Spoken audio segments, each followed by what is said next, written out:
Simple lang. Ginagawa naman ng Pangulo natin ang lahat para sa ikabubuti ng bansa, para sa ikabubuti ng bawat Pilipino. Pero binabatikos pa rin siya. Sa inyo po lahat na bumabatikos, mamatay kayong lahat. Salamat po.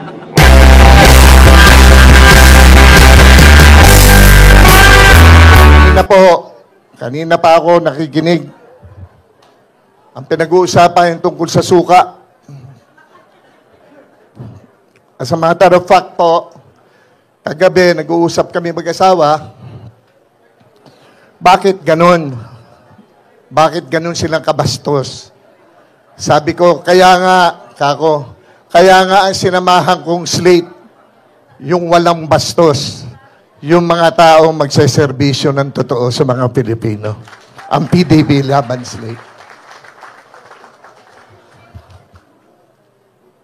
Mahirap po itong pinasok ko. Alam niyo po, nagawa ko na po lahat sa buhay ko eh. Bilang artista, nagawa ko na po lahat yung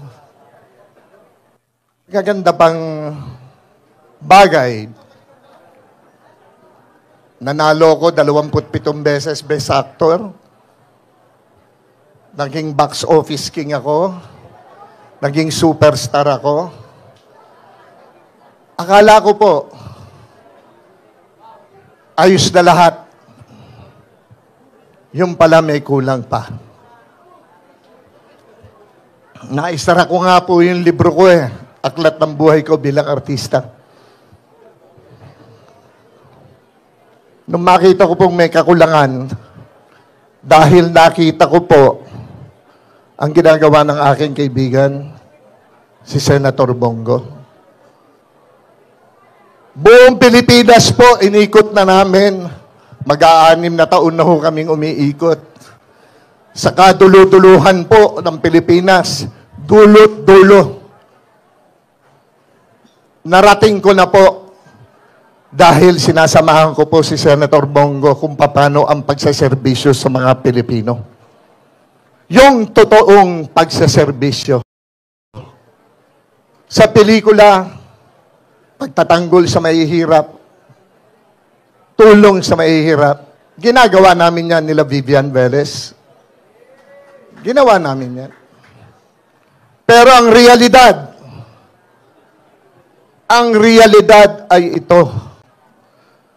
Itong nangyayaring kahirapan talaga sa mga mahihirap. I have seen the poorest of the poor all over the Philippines. Balik-balik po kami ni Senator Bongo. Walang tigil. Bawal ang mapagod. Kalalabas ko nga lang ng ospital eh. Kasi sumobra ng pagod ang katawan ko. Pero pinilit ko pong dumating ngayong gabing ito, ngayong araw na ito dito.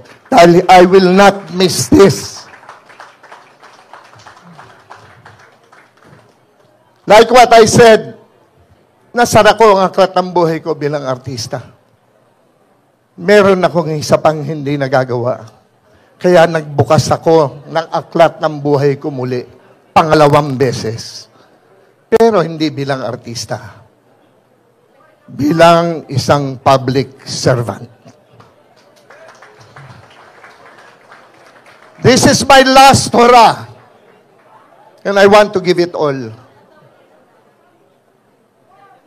Ang magagiting ko pong mga kasama, abogado,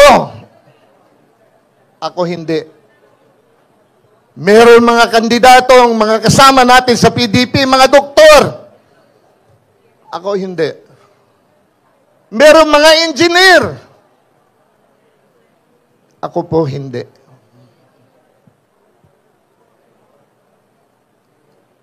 Ako po isang artista. Pero ako yung artistang magiging epektibong maglingkod at magserbisyo sa sambayanang Pilipino.